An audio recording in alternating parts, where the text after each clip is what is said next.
Édition spéciale, guérisseur miraculeux Groening. Édition spéciale. Édition spéciale. Par milliers, ils cherchent la guérison chez Groening. Édition spéciale, les tout derniers événements. Édition spéciale, les derniers événements à propos de Bruno Groening. Édition spéciale, Groening le guérisseur miraculeux. Des milliers de gens cherchent son aide. Tout sur Bruno Groening. Édition spéciale, la nuit des grandes guérisons. Un journal, je vous prie. Merci. Édition spéciale. Ces derniers temps, on parle de plus en plus de ce Groening. J'aimerais quand même savoir ce qu'il en est de ces histoires de miracles. Ce que cela peut être. Ce ne sont que des bêtises. Ce Groening est un charlatan. Il profite seulement de la crédulité des gens. Et en plus, guérisseur miraculeux. Laissez-moi rire.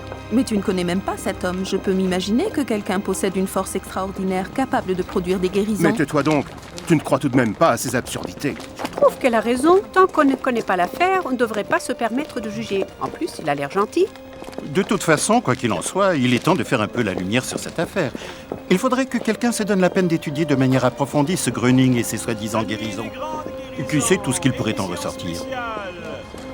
Édition spéciale, des milliers de gens cherchent son aide. Édition spéciale, édition spéciale.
Mars 1949. Les articles de presse foisonnent. Une petite ville de Westphalie se trouve soudain projetée au centre de l'actualité. Un soi-disant guérisseur miraculeux y fait parler de lui. Des foules de plus en plus grandes se rassemblent devant la maison de la famille Hulsmann sur la place Wilhelm, à Herford. Les gens veulent voir un certain Groening qui est censé avoir guéri un jeune garçon gravement malade. Certains viennent par curiosité, mais la plupart espèrent obtenir aide et guérison de la part d'un homme qui était totalement inconnu jusqu'à ce jour. Tous sont surpris par ce phénomène. Seul Gröning lui-même semblait avoir prévu cela depuis des années. Dann erzählte mir in einer Nacht plötzlich, was er... Puis une nuit, il m'a soudain raconté tout ce qu'il ferait un jour. Que des milliers de personnes viendraient à lui, qu'il guérirait, que des scientifiques viendraient. Alors là, j'ai commencé à me poser des questions et j'ai dit « Bon, maintenant, ça suffit, n'exagère pas. » Puis, il m'a dit que je serais auprès de lui et qu'il aurait besoin de moi. Bei ihm sein, er bräuchte mich. Das wäre noch schöner. Und eines Tages war er verschwunden. Er war weg. Un jour, il avait disparu. Il était parti et sa femme était naturellement complètement désemparée. Plus rien. Il n'était plus là. Nichts, er war nicht mehr da. Und ich komme in dieses Flüchtlingsbüro. Alors, je me suis rendu dans ce bureau de réfugiés, dans ce débit de tabac. Et là, le vendeur me dit « Vous avez vu le journal, le nouveau ?» Je ne sais pas si c'était Quick ou Revue qu'il avait à l'époque, je ne sais plus. Il a dit « Là, regardez en première page, le docteur miracle de Herford. » C'était le premier reportage sur l'affaire Hulsmann à Herford. Et lorsque je suis rentré à la maison, j'ai trouvé une lettre disant qu'il avait besoin de moi et que je devais venir. Dass er mich braucht. Ich soll kommen. Und ich fuhr nach Herford. Je suis donc allé à Herford, et là, on était déjà en plein boom, si je puis dire. Il y avait des centaines de gens devant la maison et j'ai sonné. Tout était fermé à double tour. On ne laissait entrer personne. Alors, un de ses collaborateurs, Egon Arthur Schmidt, est venu et il m'a fait entrer. « Eh bien, M. Gröning vous attend, dit-il. » Et je suis entré, mais il n'était pas là. Il était quelque part en Rhénanie, à Wirsinn, je crois, ou par là-bas, si je me souviens bien. Mais derrière, dans la cour, il y avait des malades. Im Hof hinten waren aber Kranke und plötzlich fingen dort die Heilungen an. Et soudain, les guérisons ont commencé dans la cour, où il ne se trouvait même pas. Plus tard, nous avons fait le rapprochement qu'au moment où il était à Wirsinn, où il a guéri des personnes, les guérisons ont eu lieu aussi à Herford. J'étais très impressionné, à tel point que j'en avais les larmes aux yeux. C'était si impressionnant pour moi. Un peu après, il est entré en disant « Alors, qu'est-ce que j'avais dit ?» Und sagt, na, was habe ich gesagt? Tout a commencé comme ceci. Bruno Gröning s'était occupé du fils des Hulsmann qui était gravement malade. Il l'avait invité chez eux après avoir entendu parler par une connaissance de la force très particulière dont il faisait preuve. Er litt an progressiver Muskeldystrophie, lag im Bett und war nicht mehr... Il souffrait d'une dystrophie musculaire progressive, restait couché et n'était plus capable de se lever. C'est ce que j'avais appris par les parents et c'est ce qui se disait généralement. Selon le rapport, Bruno est venu et a dit « Lève-toi » et l'enfant s'est levé. Puis il s'est mis à marcher, bien sûr un peu maladroitement, mais il s'est mis à marcher. C'était un fait incontestable. Das war eine Tatsache, die war nicht wegzuleugnen. Nicht? Also, das war ja eigentlich der Auftakt der ganzen Geschichte. Damit fing es an. Alors voilà, ce fut le véritable coup d'envoi de toute l'histoire. Ça a commencé par là. Je n'étais pas chez lui au moment de la guérison, mais ensuite j'ai habité chez les Hulsmann. Im Haus und wir haben dann also... Puis, dans la mesure du possible, nous avons essayé de nous organiser. Mais l'essentiel, c'était de maintenir les gens hors de la maison. Car bien sûr, ils se pressaient tous pour le voir personnellement. Mais ceci n'était déjà presque plus possible, n'est-ce pas? Schon kaum noch, ganz wenig, ne? Georg Nowak était l'une des personnes en quête de guérison. Depuis 4 ans, il souffrait de maux de tête continuels. Ni le traitement d'un neurologue, ni un séjour de plusieurs mois à l'hôpital ne lui avaient apporté un soulagement durable. Il était considéré comme incurable. Wahnsinnige Kopfschmerzen, Tag und Nacht. Die hörten überhaupt nicht auf. J'avais des maux de tête insupportables jour et nuit. À vrai dire, ça ne s'arrêtait jamais. Et après, je ne pouvais même plus marcher correctement. Et puis mes collègues m'ont dit « Hé, mon gars, Gröning est là, c'était un guérisseur miraculeux. Va donc le voir. » Alors je me suis dit « Sapristi, un médecin de ce grand hôpital de Hanovre ne peut rien faire. Et maintenant, aller chez ce Gröning, c'est vraiment ridicule. Je n'ai pas du tout envie d'y aller. » Das ist doch einfach lächerlich. Da mag ich gar nicht hingehen. Und auch da... Oh, dit-il, mais il y a des milliers de gens. C'est noir de monde partout, tout est plein. Vas-y donc, il faut pas être gêné. Va donc là-bas. Brauchst dich doch nicht genieren, geh doch mal hin. Keiner sprach mit den anderen, alles war stumm. Personne ne parlait, tous étaient muets et silencieux, et nous attendions que M. Gröning apparaisse sur le balcon. Entre-temps, on entendait toujours le carillon de l'église qui était proche. Les cloches sonnaient, et ainsi nous savions toujours quelle heure il était. Immer wie spät wir hatten. Und am Abend erschien ein Et le soir, un homme est apparu sur le balcon. Mais ce n'était pas Monsieur Gröning, c'était quelqu'un d'autre. Et il nous a expliqué que nous devions encore prendre patience et attendre Bruno Gröning. Il n'était pas là, il était auprès de très grands malades. Prenez patience, c'est sûr qu'il viendra. Bestimmt. Und keiner sagte wieder was. Et de nouveau, personne ne parlait. L'homme est reparti et nous avons attendu 3 jours et 3 nuits. 3 Tage und 3 Nächte. Und dann ist der Bruno erschienen. Und als auf Puis Bruno est apparu. Et lorsqu'il est venu sur le balcon, je ne sais pas comment décrire cela. Il y a eu de l'agitation. Il était là maintenant. Quelle tension! Puis il a dit, vous qui cherchez de l'aide, vous qui cherchez la guérison, vous les paralysés, levez-vous, vous pouvez marcher. Il ne faut pas rester assis dans votre fauteuil roulant, vous pouvez marcher. Aber es stand keiner auf und alle waren noch Mais vielleicht. personne ne s'est levé. Tous étaient peut-être encore dans le doute. Alors il a répété en tendant les mains, levez-vous, vous les paralysés, vous pouvez marcher. Et alors ils se sont levés. J'étais décontenancée en voyant cela. Je n'étais pas la seule à pleurer, les autres aussi. Von mir, auch von anderen. Wenn Sie dann gesehen haben, Quand vous avez vu les gens se lever lorsque Gröning leur a parlé, ou seulement du fait de sa présence, et quand il a dit « Maintenant, levez-vous » et que les gens se sont levés, ou bien quand des gens qui marchaient avec des béquilles les ont jetés et se sont mis à marcher, alors vous ne pouviez plus considérer un tel homme comme un charlatan. betrachten. De plus en plus de gens témoignent de guérisons extraordinaires que l'on attribue à Bruno Gröning. Même des malades jugés incurables par des médecins ne jurent que par sa force exceptionnelle. Toutefois, apparemment, Gröning ne fait que parler aux malades, ce qui rend la chose encore plus étrange. Un reporter de la Süddeutsche Sonntagspost rapporte « Je n'en reviens pas. Bruno Gröning guérit des paralysés, des aveugles, des muets. L'un des plus grands phénomènes de notre siècle. » C'est l'opinion concordante de nombreux experts au sujet du cas Gröning.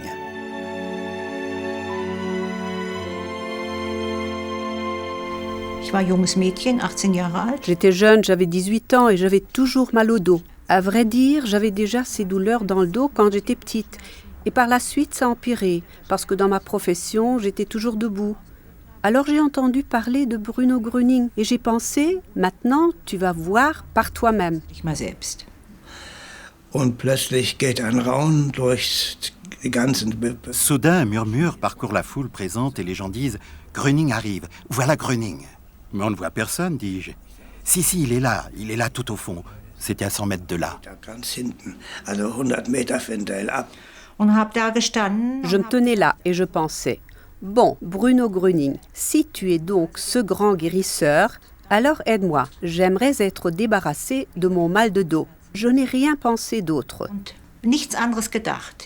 Und hörte ich ihn von Weitem sprechen. Alors je l'ai entendu parler de loin, mais je n'ai pas compris les paroles. Je ne pouvais pas les entendre. Mais il s'est passé quelque chose en moi. J'ai remarqué que, à ce moment-là, j'ai pensé, si, il peut quand même t'aider. Man dachte ich, kann wohl doch helfen. C'était comme un courant, je l'ai senti jusque dans le petit orteil. Ça a traversé mon corps comme un courant. Plötzlich ging es im Kopf los, als wenn ein Strumpf... Soudain, quelque chose a commencé dans ma tête, comme quand on accroche un bas avec une maille-file. C'est passé dans ma colonne vertébrale, puis plus bas, et c'est descendu dans les jambes, dans les bras et dans les doigts. Et depuis lors, j'étais soulagé. Et je me suis dit, comme tu te sens bien. Erleichtert und sag, Mensch, du fühlst dich so wohl.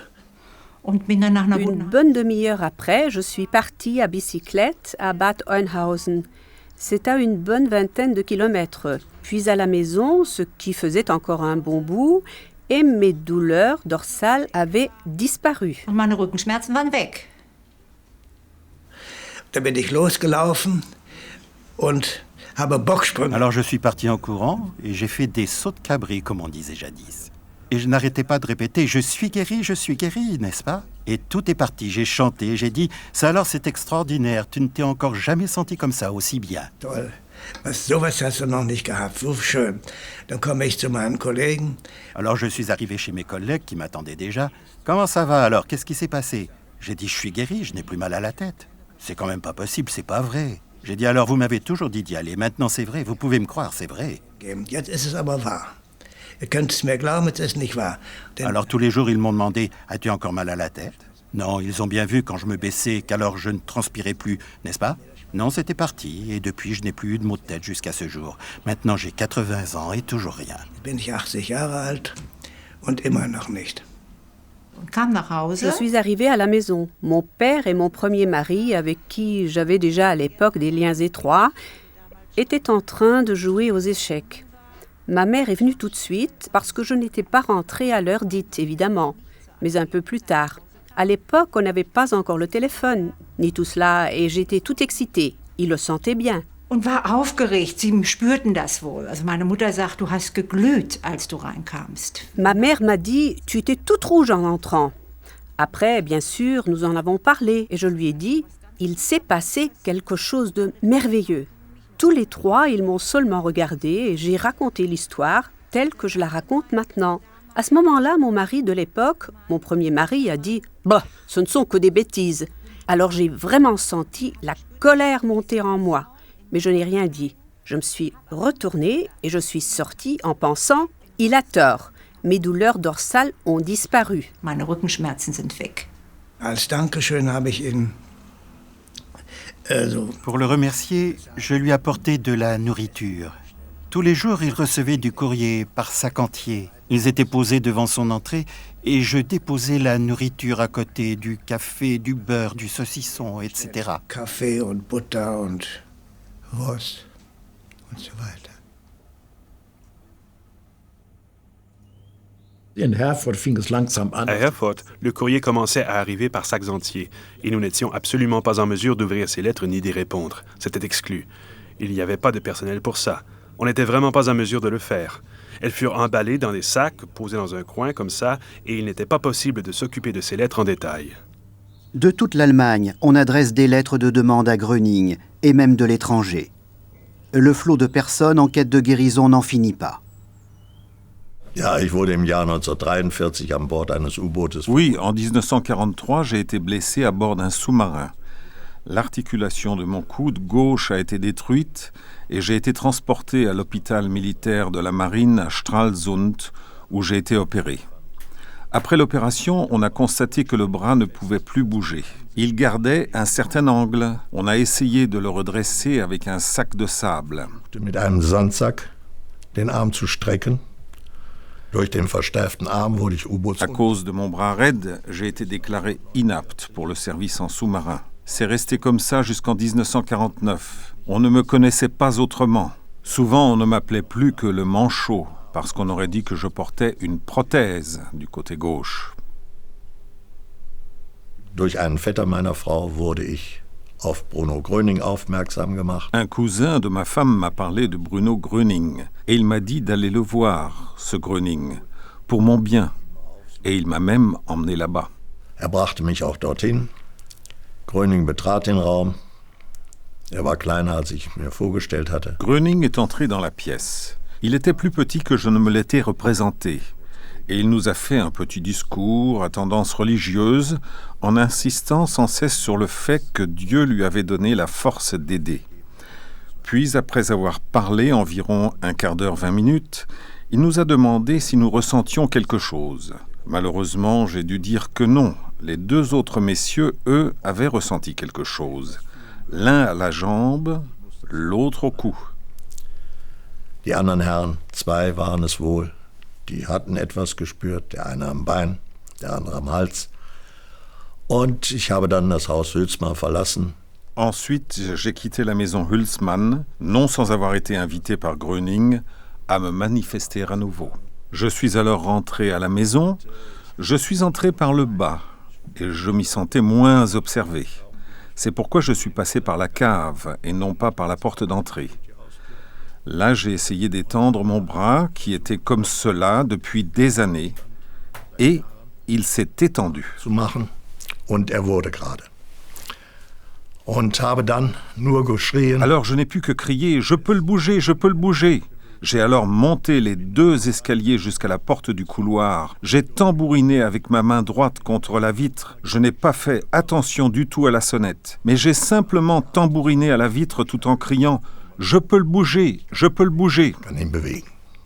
Natürlich war sehr kritisch. Ne? Naturellement, j'étais très critique. Je ne savais pas dans quelle catégorie classer cela, selon mes connaissances. Hypnose, suggestion, n'est-ce pas? Je pensais bien à différentes catégories. Il devait bien y en avoir une où classer cela. Mais ça n'allait nulle part. C'était justement quelque chose de tout à fait différent, que je n'avais jamais vu auparavant et que je ne pouvais pas classifier. Ça n'était pas possible. Das war nicht drin. Man konnte sich das nicht erklären. On ne pouvait pas s'expliquer cela. Quand on a vu une personne pendant des années avec un bras bloqué, la voir tout à coup bouger son bras suscite tout naturellement la question « Comment cela se fait-il » À vrai dire, j'ai par la suite toujours pris le parti de Gröning et j'ai dit qu'avant je n'aurais pas cru cela, mais que grâce à ma propre guérison, j'ai été convaincu qu'il avait pu faire ce que même les médecins n'avaient pas pu réaliser pour moi. Was eben die Mediziner nicht geschafft haben bei mir. Friedrich Zensmayer souffrait d'une inflammation chronique du nerf sciatique. Il avait de violentes douleurs depuis des mois. Finalement, il ne pouvait plus marcher qu'avec une canne et il est devenu inapte au travail. Les médecins ne savaient que faire et déclarèrent qu'il s'agissait d'une paralysie définitive. Son gendre se souvient. Le traitement s'était étalé sur 2 mois, mais sans aucune amélioration, jusqu'au moment où il a simplement dit qu'il ne pouvait plus marcher. Nous avons été surpris, évidemment, mais le médecin n'a pas pu nous dire non plus ce qui allait se passer, ni ce qu'il en était vraiment. Monsieur Jakschitz se rend à la place Wilhelm, à Erford, avec son beau-père.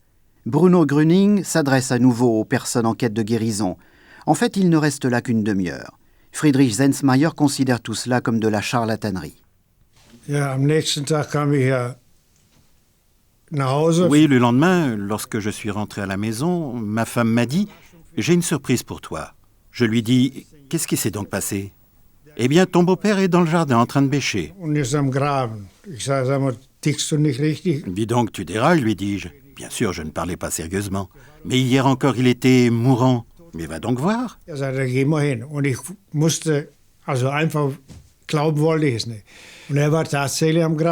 ne voulais pas le croire, mais il était vraiment en train de bêcher. Je dis « Qu'est-ce que tu fais? Tu vas tomber malade. »« Non, dit-il, tu vois bien que je bêche, j'ai pas de douleur. » Je lui dis « Papy, tu veux nous faire croire ça? Ou qu'est-ce que tu t'imagines? » Puisque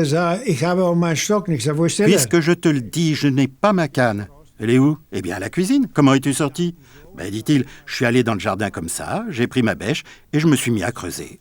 Ce que je voulais maintenant savoir absolument, c'était si ça allait durer ou pas. Et environ 3 mois après, toujours rien, rien du tout.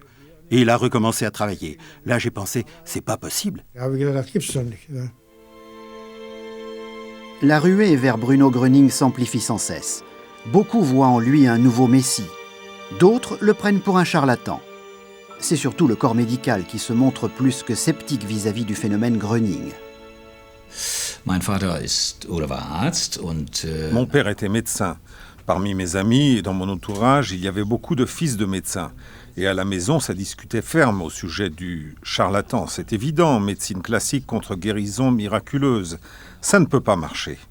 Mais je suis souvent allé avec lui sur la place Wilhelm. On y rencontrait de très nombreux médecins qui observaient et qui prenaient acte en hochant la tête, naturellement, avec une certaine incompréhension et peut-être aussi avec un peu de jalousie face à la concurrence. Ainsi, nous rencontrions de nombreux fils, mes copains donc, avec leur père. Et je ne peux pas le nier, il y avait beaucoup de médecins qui discutaient, mais dans un esprit de refus absolu. Il n'y avait pas la moindre étincelle de compréhension dans leur attitude. Und es war also absolut ablehnend. Da war also aber auch nicht so ein Fünkchen Verständnis da. Le corps médical fait pression sur la ville. Sur ce, le 3 mai 1949, le maire prononce à l'égard de Bruno Gröning une interdiction provisoire de guérir. Peu à peu, la confusion autour du soi-disant guérisseur miraculeux s'accentue. Lui, de son côté, va consulter entre autres l'inspecteur ecclésiastique Kunst pour discuter avec lui de la situation. Il attend de lui un soutien. J'ai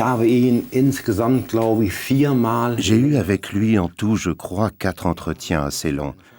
Je ne l'ai pas considéré comme un charlatan, mais comme un homme sérieux. Il ne faisait aucun doute pour moi qu'il émanait de lui des forces qui avaient pour effet de guérir l'être humain. Ce qui était déterminant pour moi dans de telles choses, c'est que Dieu a de nombreuses façons d'aider les hommes. Den Menschen zu helfen. Le 13 mai 1949 a lieu une conférence de la municipalité de Herford et une commission de médecins, d'examinateurs et de contrôle est désignée pour délibérer du cas Gröning. Le premier magistrat de la ville, Meister, l'inspecteur ecclésiastique, Kunst, et des médecins éminents sont présents.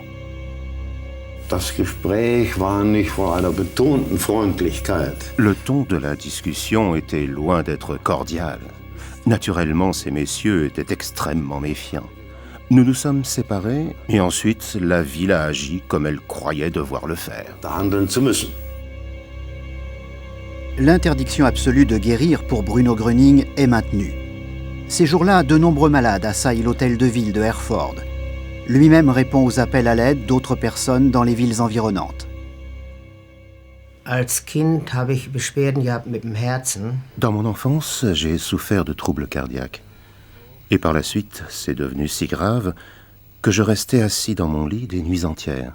Souvent, ma mère devait aller chercher le médecin la nuit, car je risquais d'étouffer.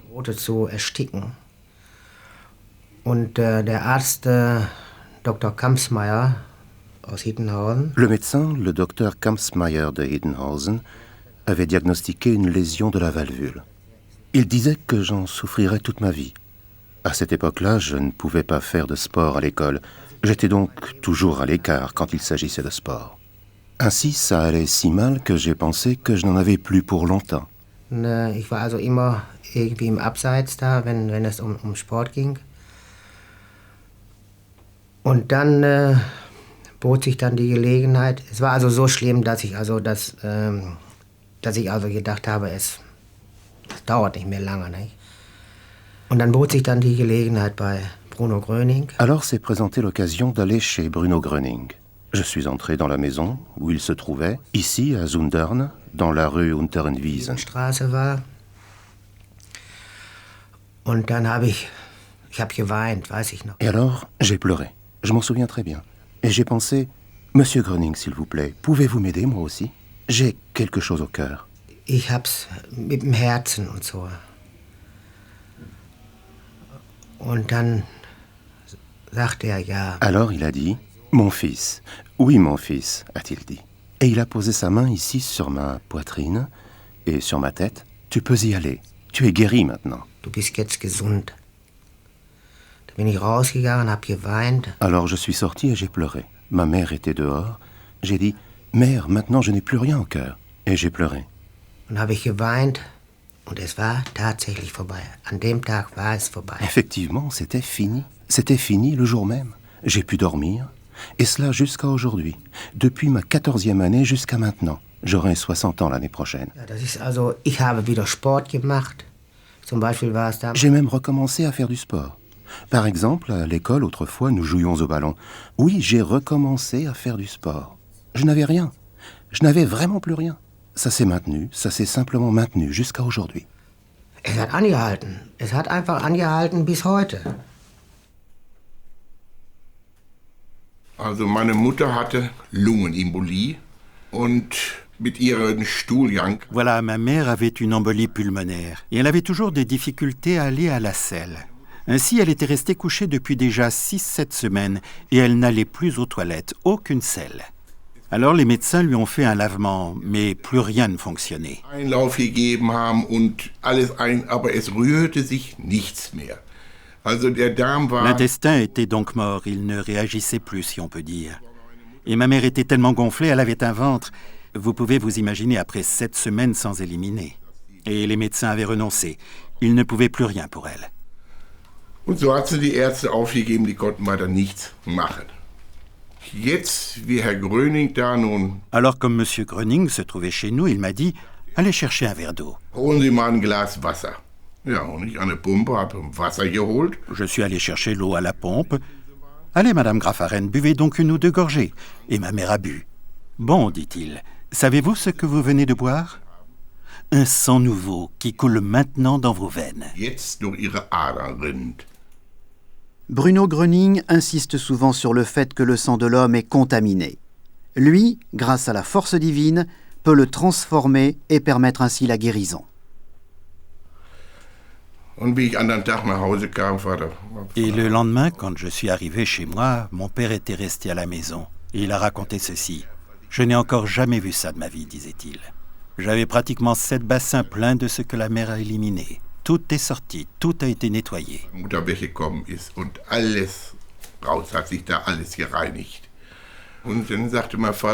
Puis mon père a dit « Monsieur Gröning, qu'est-ce que je vous dois ?»« Rien, dit-il. C'est seulement comme ça. Le corps médical est déjà en effervescence et il se dresse contre moi. Ils ne peuvent pas comprendre que les malades soient guéris, alors que la médecine classique échoue souvent. » Mais il était très calme. Non, Bruno n'avait pas de haine à l'égard des médecins. Seulement, ils veulent m'écarter. Si vous vouliez bien écrire un rapport des faits. Alors le lendemain, mon père en a écrit 4 pages. Un Tatsachenbericht schreiben, schriftlich. Er hat Vater an einem Tag 4 Seiten geschrieben. Bruno Gröning accorde une importance particulière à la documentation de son œuvre. De ce fait, de nombreux rapports de guérison et lettres de remerciement de l'époque sont conservés.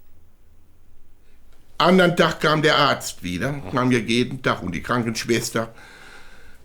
Le lendemain, le médecin est revenu. Il venait tous les jours avec l'infirmière et ils observaient. Le médecin a défait le lit et s'est assis. « Madame Graffaren, que la maladie s'arrête comme ça d'un coup, je n'ai encore jamais vu ça. » C'est à peu près ce qu'il a dit. Das habe ich noch nicht mitgemacht. In etwa. Ja, und so waren wir überglücklich. On nageait dans le bonheur. Et ma mère a encore vécu 20 ans en bonne santé. Hat noch 20 Jahre gesund gelebt. Et nous en étions tous reconnaissants. Wo wir alle dankbar waren. Le 7 juin 1949, Bruno Gröning a reçu une interdiction totale de guérir dans toute la Rhénanie du Nord-Westphalie. Ses collaborateurs, Egon Arthur Schmidt et Erich Kuhlmann, en ont informé la foule. Pour Gröning, la situation devient de plus en plus difficile. Tous ses efforts pour avoir le droit de parler aux personnes qui cherchent la guérison échouent. Les gens ont été outrés lorsque l'interdiction de guérir a été prononcée. Une confrontation avec le directeur de la municipalité, c'est comme ça qu'on le nommait à l'époque, je crois, et avec la police, a eu lieu. Puis les gens ont protesté parce qu'on voulait lui interdire son activité. À vrai dire, il y avait alors toujours de l'agitation.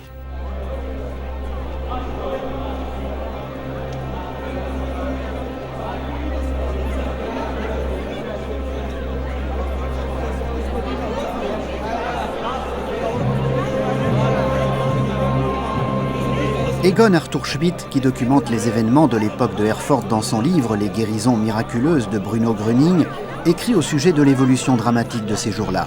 Malgré l'interdiction, sans cesse de nouvelles personnes cherchant de l'aide arrivaient de loin.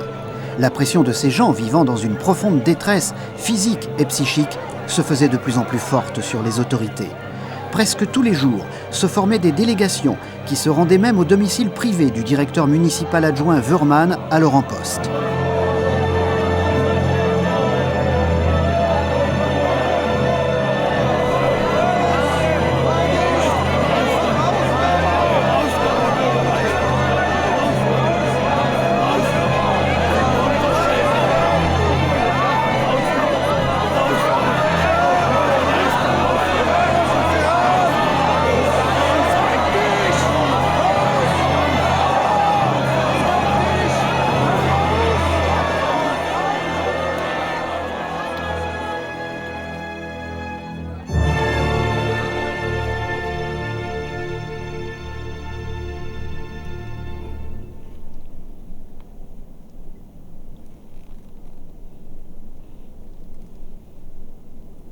J'accorde à Gröning, pour ce soir, l'autorisation de guérir.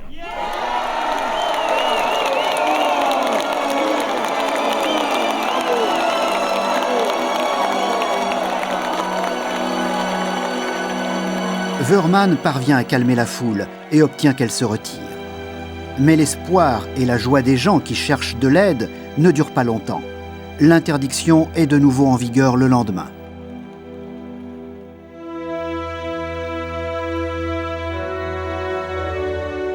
Gröning a définitivement les mains liées. Grande est sa déception devant l'incompréhension vis-à-vis de sa personne et de son œuvre. Il en tire les conséquences et quitte Herford, non sans laisser une impression durable derrière lui. En fait, il a introduit une nouvelle ère dans ce domaine, si je puis dire. À vrai dire, à part quelques exceptions mineures, je ne connais personne qui ait accompli des guérisons par voie spirituelle. Il était réellement un pionnier dans ce domaine, car il a ouvert la voie.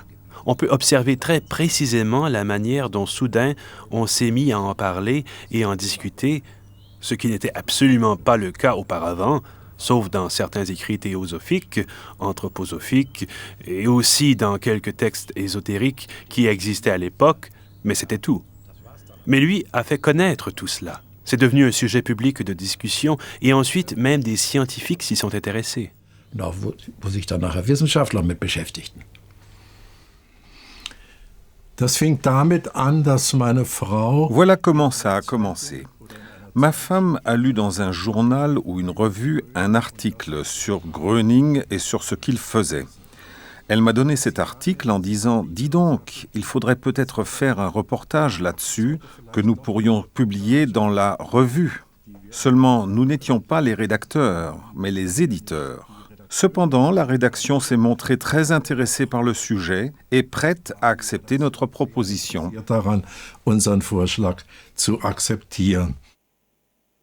Les premiers contacts avec Gröning sont pris. Les correspondants de la revue, Heinz Bongartz et Helmut Laux, se chargeraient de l'aspect journalistique de l'affaire. La revue décide de contribuer à l'explication scientifique du phénomène Gröning. La méthode de guérison du docteur miracle serait étudiée dans la clinique Ludolf Krehl à Heidelberg, sous l'égide du professeur Weizsäcker. C'est surtout le professeur Fischer de Marburg, psychologue et médecin, qui sera chargé de l'enquête scientifique. Dans le cas d'un déroulement positif, Bruno Gröning pourra espérer un avis favorable, ce qui lui ouvrirait la voie pour agir librement. Ici, on devait tester s'il pouvait guérir ou non. C'est de cela qu'il s'agissait. Ce devait être vraiment un test clinique, la démonstration de sa capacité de guérir. Alors il a accepté en disant « Oui, j'accepte ». Und wir kamen in eine Villa in Heidelberg. Nous sommes allés dans une villa de Heidelberg, dans une sorte d'isolement, c'est-à-dire qu'il ne lui était pas permis d'accomplir des guérisons ailleurs, mais seulement auprès des patients qui lui étaient amenés de la clinique universitaire. Le phénomène Gröning est d'abord remis en question. Le point principal consiste en la vérification scientifique. Cependant, M. Kindler se montre très rapidement impressionné par Bruno Gröning. Nun ja, ich glaube, der Dünkel einer Gruppe von Ärzten, die erstens aufgrund ihrer akademischen und schulischen... En fait, je crois qu'il y avait un groupe de médecins outrecuidants qui étaient persuadés qu'en raison de leur formation académique et de leurs études, ils savaient tout mieux que les autres, en tout cas dans le domaine des maladies humaines. Et naturellement, ils étaient déconcertés de voir un homme ainsi assailli, sans qu'il y soit pour rien. De voir que non pas 5 patients, ni 20, ni 50, ni 100, mais des milliers de patients affluaient vers lui. Bien sûr, il est difficile pour un médecin de comprendre cela. C'est vraiment difficile à comprendre. Et plus particulièrement pour ceux-ci. Et lui n'avait, je crois, aucune formation de thérapeute. Il n'avait aucune formation du tout, n'est-ce pas? Il n'était pas bête, il était intelligent. Ce n'était pas un intellectuel, mais il était intelligent, vraiment pas sot. Et il savait s'exprimer clairement et intelligiblement. Comme je l'ai dit, il prenait la peine de parler avec les gens. Mais par contre, ce n'était pas un bavard, Dieu du ciel. Ce n'est pas ce que je veux dire, pas du tout, cela ne correspondrait pas à sa modestie. Non, non, non, je croirais volontiers que les médecins ont dit justement « Bon, tout cela n'est pas croyable. Finalement, nous devrions faire cela mieux que lui. Maintenant, nous allons l'enfermer dans la pièce à côté et nous ferons entrer nos patients, puis il pourra venir et nous finirons par découvrir le poteau rose. Il n'est peut-être quand même qu'un charlatan. Tout cela n'est peut-être dû qu'au hasard. Il ne s'agit peut-être finalement que de suggestions de masse. Mais moi, je ne croirais pas cela. Ich aber nicht glauben.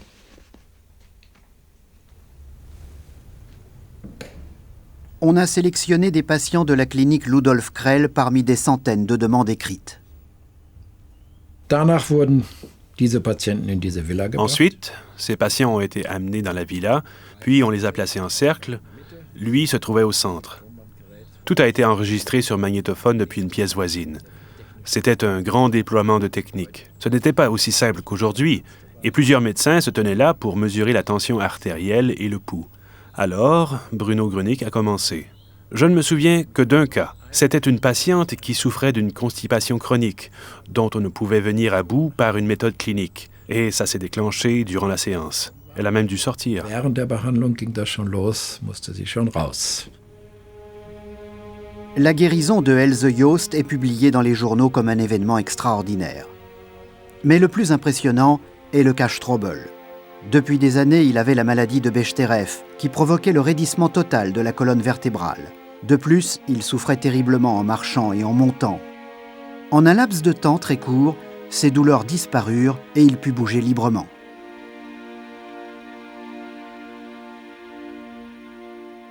Monsieur Zelter était également un patient de Heidelberg. Le professeur Weizsäcker lui-même avait diagnostiqué une maladie des nerfs très grave et une myélite chronique. Monsieur Zelter ne pouvait tenir sur ses jambes que quelques minutes, et très vite, il s'écroulait. On lui donnait encore 5 ans à vivre. Un soir, nous étions assis dans le hall. Il s'est levé tout à coup, sans rien dire, et il est sorti. Et moi, je regardais, où pouvait-il bien aller? Et il a monté ce grand escalier en colimaçon jusqu'au premier étage. Il avait donc monté cet escalier tout à fait seul, comme une personne en bonne santé. Il en était incapable quand il est allé là-bas. Et il est redescendu en sautillant sans s'arrêter comme ça. Et il a travaillé jusqu'à 65 ans tout à fait normalement.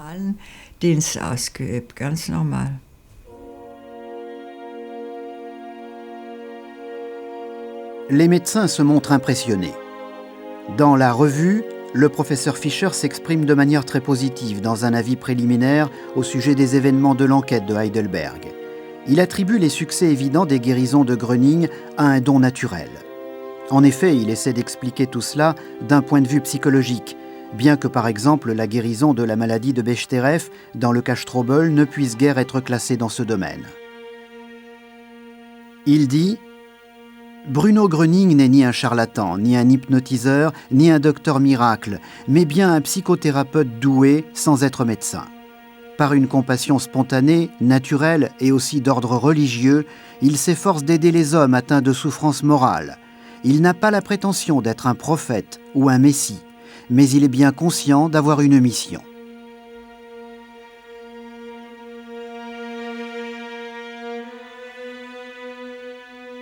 Suite à cela, le professeur Fischer fait à Gröning une proposition qu'il n'accepte toutefois pas. Gröning veut rester fidèle à lui-même et à sa voix et ne pas se sentir contraint.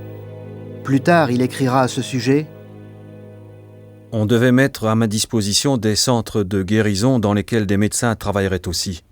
Ceci afin de pouvoir contrôler tous les cas avec exactitude, dans le but d'obtenir des preuves supplémentaires, non seulement vis-à-vis du public, mais également vis-à-vis de la médecine. Mais monsieur le professeur Fischer exigeait de moi un salaire mensuel de plus de 3000 marks, plus des frais quotidiens élevés. Et en outre, je devais m'engager à céder à monsieur le professeur Fischer 30% sur tous les lits. Et ceci, comme il me l'a expliqué plus tard, pour considérer 30% de toutes les personnes guéries comme l'ayant été par lui, c'est-à-dire pour pouvoir enregistrer ces 30% de toutes les guérisons à son nom et par l'effet de la psychothérapie. Je n'ai pas pu me déclarer d'accord avec cette proposition de monsieur le professeur Fischer, et je l'ai refusée parce que, premièrement, je ne possédais pas le moindre pfennig, de sorte que je n'aurais pas pu tenir mes engagements financiers vis-à-vis de lui. Et deuxièmement, je n'ai jamais pensé faire un commerce de tout ce projet. Certains médecins et professeurs, bien sûr je n'ai pas retenu tous les noms, voulaient disposer de Gröning pour traiter leurs patients. Mais évidemment, c'était une question de profit. Patientenbehandlung gewinnen.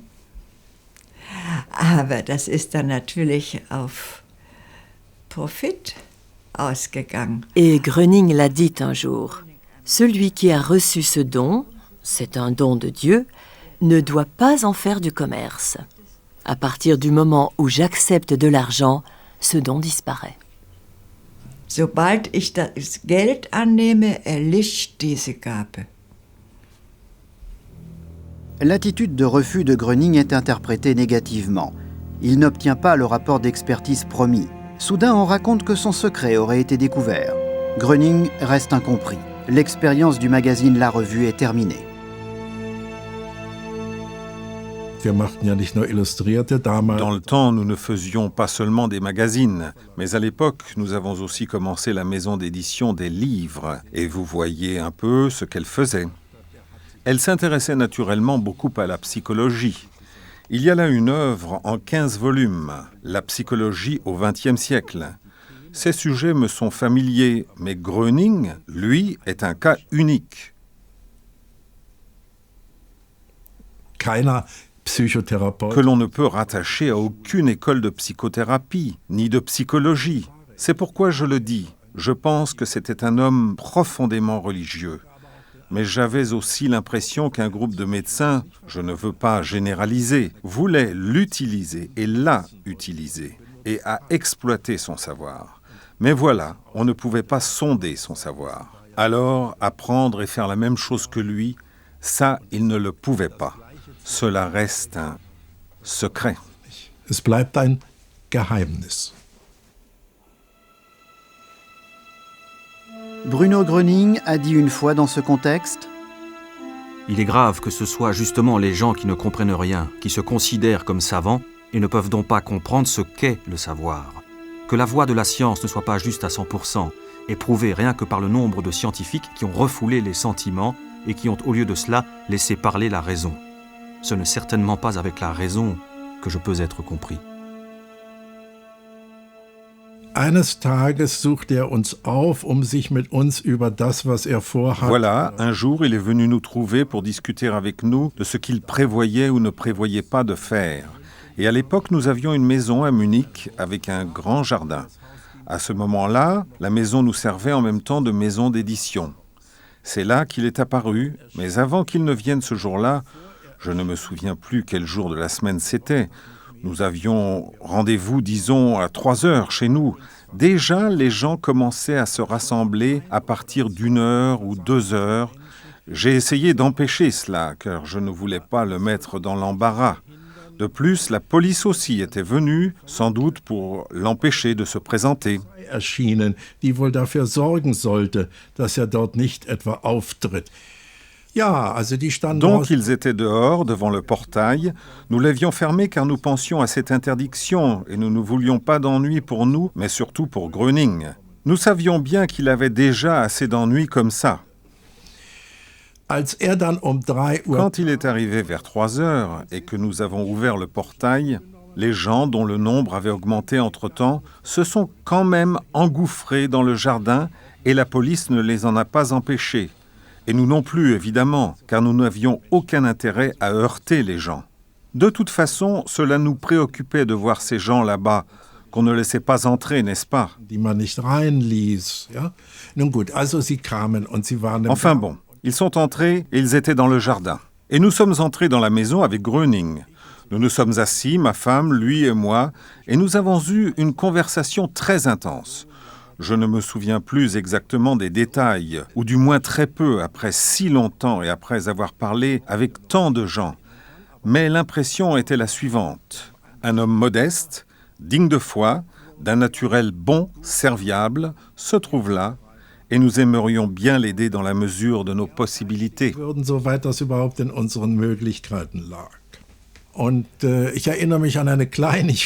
Je me souviens d'un détail. J'étais assis là, les jambes croisées, et je ne sais pas comment nous en sommes venus à parler des fonctions du corps. Et il s'est permis de dire qu'on devrait peut-être, enfin, que je ne devrais peut-être pas faire cela. Enfin, ce ne serait pas bon du point de vue organique, qu'il vaudrait mieux que je m'assoie de manière décontractée. Je crois qu'il avait raison. Oui, puis finalement, on en est venu, bien sûr, à parler de cette interdiction qui le concernait. En fait, que peut-on faire? Quel avocat peut s'en occuper? Et ainsi de suite. Mais avant toute chose, dois-je sortir, dire aux gens « S'il vous plaît, rentrez à la maison. Nous ne pouvons pas traiter les gens comme ça », dis-je. Et c'était aussi son opinion. Il dit alors « Je ne peux pas empêcher les gens de vouloir parler avec moi. Mais encore une fois, je dois me conformer à l'interdiction. Je vais donc sortir et dire quelques mots pour expliquer que je ne peux justement rien dire. » Et ça s'est passé comme cela.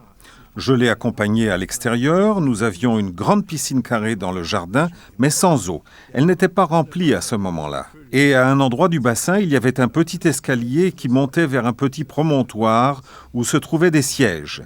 C'est là que nous l'avons conduit, ma femme et moi, croyant qu'il montrait les quelques marches, pour parler de cet endroit-là à la foule qui se tenait autour du bassin, pour dire combien il était désolé. Der umstehende, den Bassin stehenden Menge zu sprechen, zu sagen, wie leid es ihm tut. Aber siehe da, blieb stehen. Mais voilà, il s'est arrêté, il n'est pas monté, et il a descendu les quelques marches dans la piscine à sec. Nous avons trouvé cela nous a aussitôt profondément touchés. Et je dois dire que je trouve cela très intéressant, aussi du point de vue psychologique. Le fait qu'il s'adresse aux gens non pas du haut, comme nous l'avions supposé, mais qu'il descende et parle aux gens qui l'entouraient en regardant vers le haut. Il y a eu un grand silence, puis il a dit combien il regrettait et comme il espérait vivement que cela change pour pouvoir se consacrer aux patients, mais qu'aujourd'hui il ne le pouvait pas encore et qu'il fallait comprendre qu'il ne pouvait pas agir contre cette interdiction. Puis il a dit qu'il souhaitait donc prendre congé. Alors il s'est quand même dirigé vers les personnes qui avaient particulièrement besoin de lui, celles qui étaient sur les civières et dans les fauteuils roulants. Il leur a donné la main et leur a souhaité un bon rétablissement. Soudain, l'une des personnes qui était sur une civière s'est levée en disant « Je vais mieux, je vais mieux ». Et des fauteuils roulants, eh bien, les fauteuils roulants sont souvent utilisés par des gens qui momentanément se déplacent avec difficulté. Quelques-uns donc des occupants se sont levés et c'était une scène bouleversante. Près de moi se trouvait un médecin qui s'est présenté à moi en me disant « En tant que médecin, on a honte de son impuissance. » Schämt man sich ob seiner Hilflosigkeit. Par la suite, de plus en plus de personnes se posent des questions sur l'origine de Gröning. Il écrit à ce sujet dans différents récits de sa vie. Je suis né le 30 mai 1906 à Danzig-Oliva. J'étais le 4e des 7 enfants du couple Auguste et Margaret Gröning. Durant mon enfance et ma jeunesse, je constatais de plus en plus souvent que je possédais des capacités particulières qui, émanant de moi, étaient de nature à exercer une influence apaisante ou curative sur les gens et les animaux.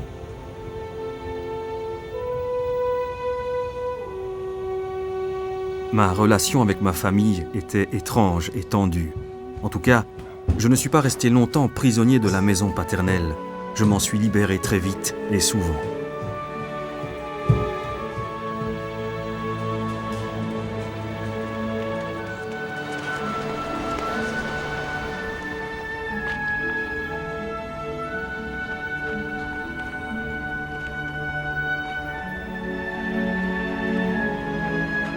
La forêt et mes amis les animaux m'attiraient tellement que je retournais toujours auprès d'eux.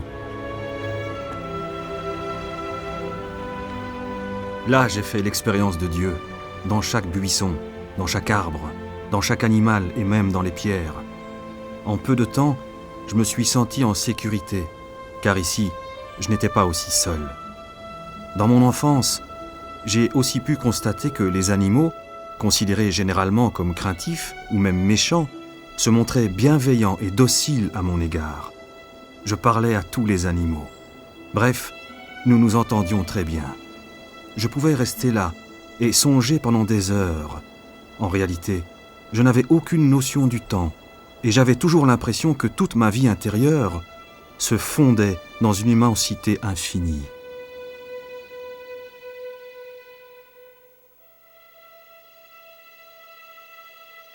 Dans sa famille, le petit Bruno était de moins en moins compris. Il recevait souvent des coups et on le prenait pour un cinglé qu'on laissait de côté. Bruno ist mein Cousin. Und meine Eltern erzählten das. Bruno est mon cousin. Et mes parents racontaient ceci. Petit garçon, c'était déjà en quelque sorte un original, comme on dit. Il allait souvent se promener dans la forêt et il s'est mis tout à coup à récupérer du pain à la maison. Les parents se demandaient pourquoi. Et il a dit que, voilà, il devait faire des provisions de pain et le faire sécher. Puis il voulait l'enterrer dans la forêt, car il croyait, et même il disait, qu'une guerre allait arriver, et qu'ainsi ils auraient quelque chose à manger plus tard. Oui, les parents étaient surpris qu'il réagisse ainsi, et ils n'y ont pas trop fait attention, parce qu'il était de toute façon un peu différent de ses frères et sœurs. Bisschen anders war als seine anderen Geschwister. Dans une déclaration sous serment faite en 1949, August Gröning s'est exprimé ainsi au sujet de son fils Bruno. Il pouvait même prédire des événements particuliers, comme le début et la fin de la guerre 14-18. Il avait prédit aussi la mort de sa mère, ainsi que le début de la guerre 39-45. Il a tout vu et tout prédit. De plus, il avait encore une qualité particulière qui lui permettait de guérir les gens de leur maladie et de les soulager de leurs souffrances.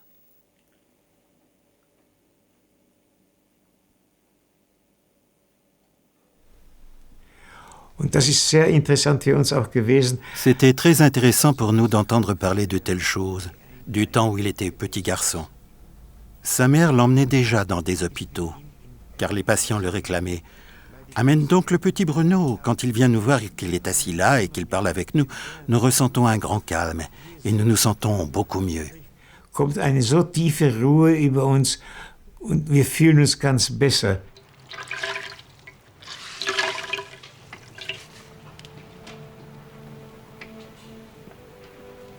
Mère, tu peux encore m'entendre ?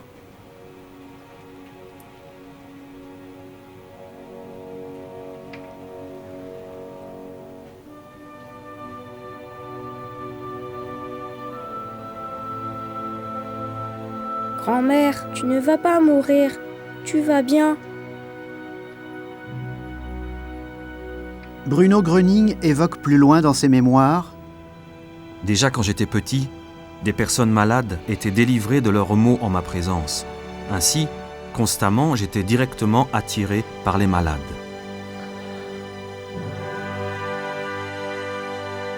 Je suis allé à l'école primaire.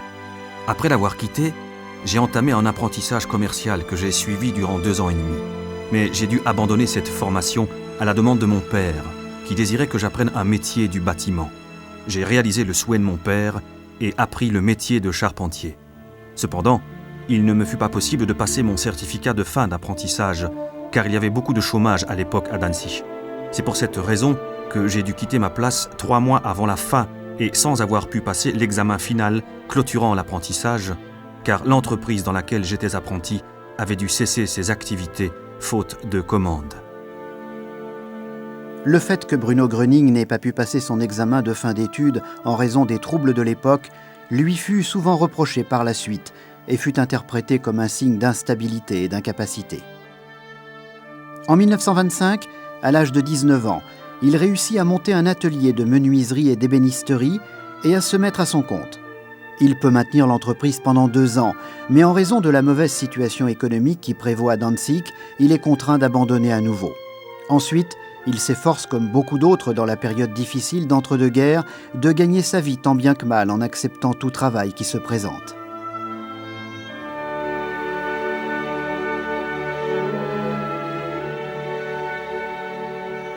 Tous ces travaux, je les ai accomplis avec intérêt et l'important pour moi, c'était d'apprendre par la pratique ce que les gens savaient et pouvaient faire dans toutes les situations de la vie et dans toutes les classes sociales.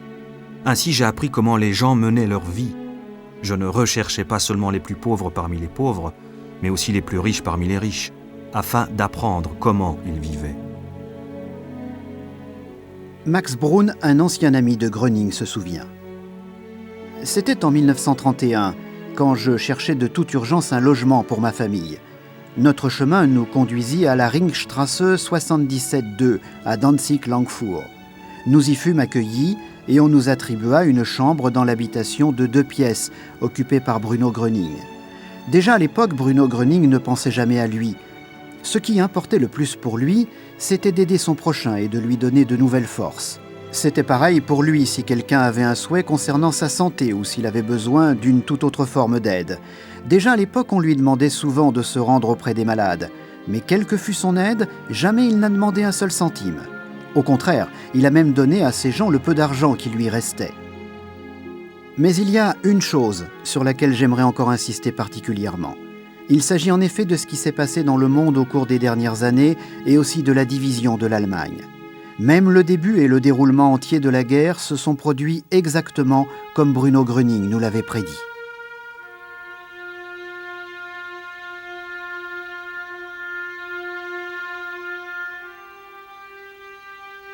Ernst Kuhn témoigne de la même façon des capacités extraordinaires de Gröning.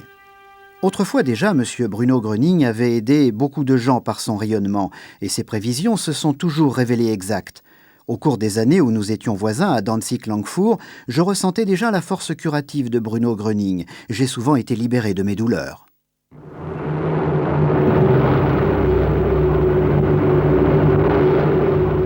Quand la Seconde Guerre mondiale éclate, Bruno Gröning a 33 ans. Lui-même voit en cette guerre un signe qui indique clairement à quel point l'homme s'est éloigné de Dieu. Dans ses mémoires, il se souvient. En 1943, à l'âge de 37 ans, j'étais appelé à la Wehrmacht. Mon attitude a provoqué des frictions. C'est ainsi que, par exemple, on m'a menacé de passer devant le Conseil de guerre parce que j'avais fait la déclaration suivante : que vous m'envoyiez au front ou pas, je ne tuerai jamais personne.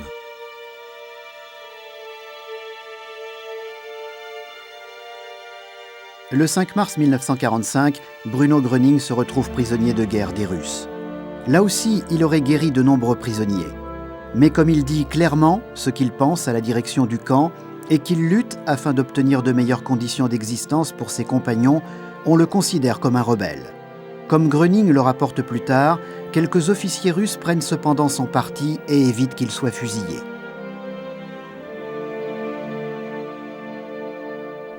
Il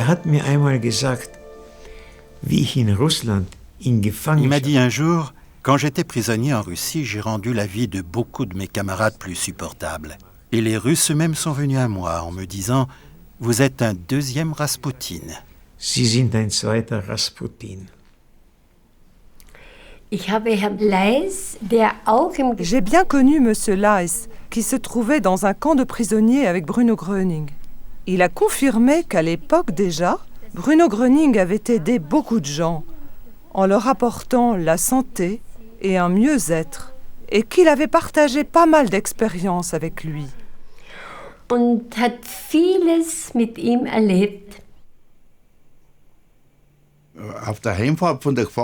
J'ai rencontré Bruno Gröning dans le train qui nous ramenait de captivité. Dans le wagon, nous étions allongés l'un à côté de l'autre. Pas tout de suite, mais après, il m'a raconté tout ce qu'il était capable de faire, qu'il était comme un guérisseur miraculeux. Il m'a raconté toutes sortes de choses qu'il avait l'intention de faire. Et quand nous nous sommes séparés, là, il m'a encore une fois parlé de certaines choses. Alors je lui ai dit: non mais ça va pas, t'es fou.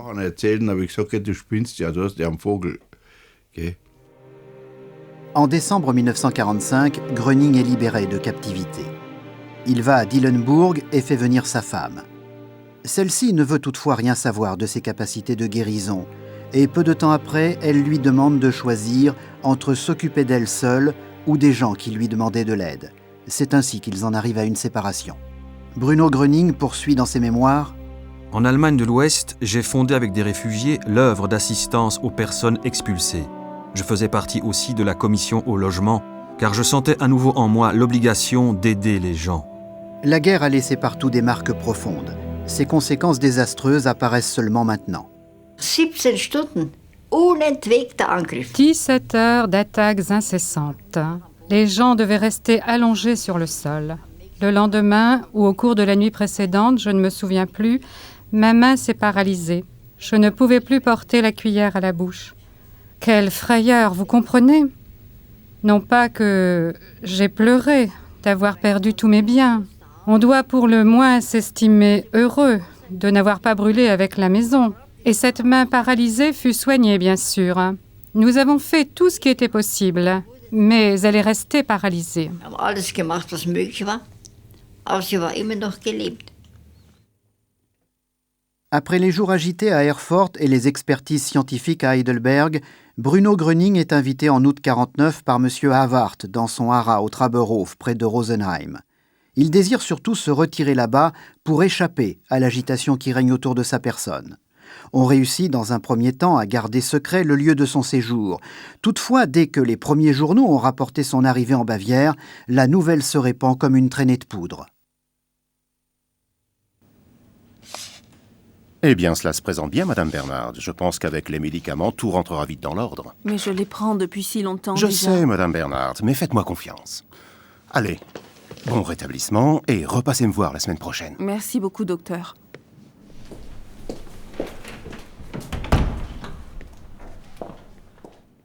Heinz, il faut absolument que je te parle. Fritz, tu ne peux Tu quand ne même vas pas. certainement pas me croire. Qu'est-ce qui J'étais se passe aujourd'hui à Rosenheim. Assieds-toi d'abord.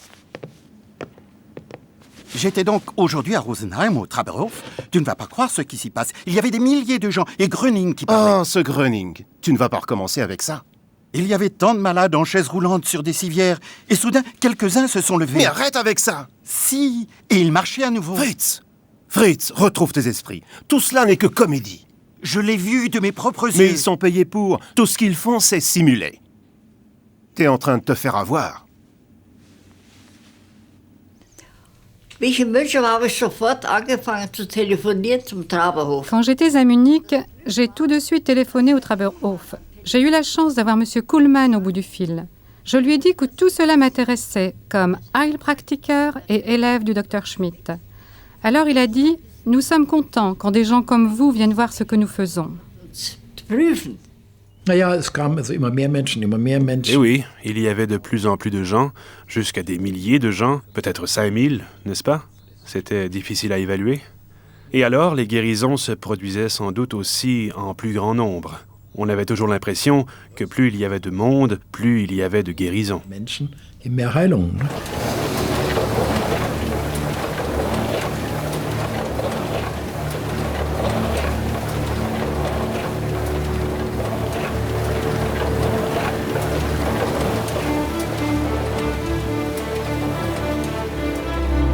Une agitation intense s'empare de la presse. Les informations se succèdent rapidement. On écrit des articles à sensation. On nomme entre-temps le Traberhof le lourd bavarois. Cela provoque en un rien de temps des rassemblements de masse. Le Traberhof devient le point de ralliement d'innombrables personnes en quête de guérison.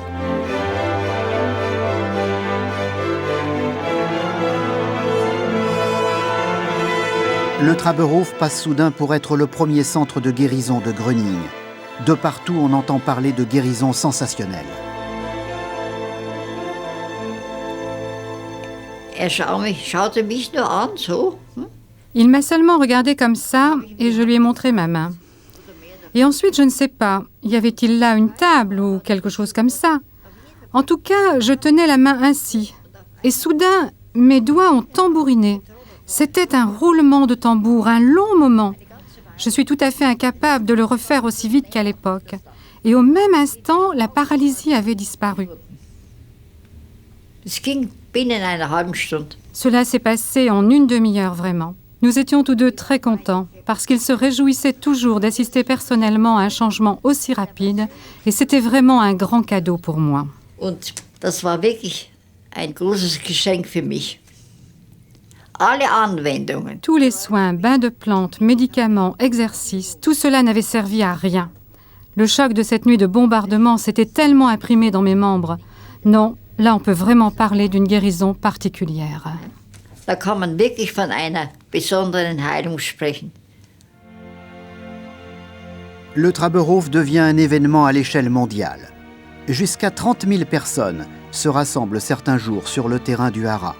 Des gens viennent même de l'étranger pour voir Gröning. Après les troubles de la période de guerre, les malades et les personnes souffrantes retrouvent ici espoir et demandent aide et guérison. Je me suis rendu au Traberhof en moto. À Schlossberg, j'ai emmené ma tante avec moi. Elle voulait s'y rendre aussi.